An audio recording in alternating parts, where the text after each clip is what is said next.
Hello, my 3D scanner peeps. I'm here with the Creality Otter Lite. And today, the day of this filming, May 7th, is the launch of the Otter Lite. If you are watching this tomorrow, then yesterday was the launch of the Otter Lite. If you're watching this never mind. Here I am with the Creality Otter Lite, Creality's newest scanner, recently released to the world. Many of you are wondering, where does the Otter Lite fit in the Creality lineup?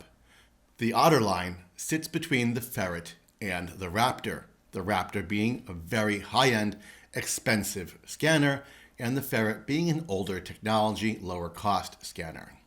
Some of you already own an Otter, and others are looking at the Otter for the first time. One of the prevailing questions is, which is better, the Otter or the Otter Lite?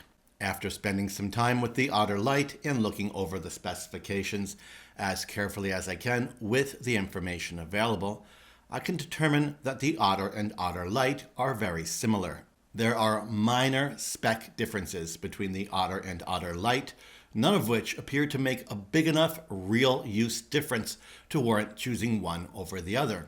However, the Otter Lite comes in with a lower price point. It also comes in at a lighter weight and includes everything you need for fully wireless use right out of the box. Those three things make a case for choosing the Otter Lite over the Otter. And for those of you who have asked, and people have asked, yes, the owl is included.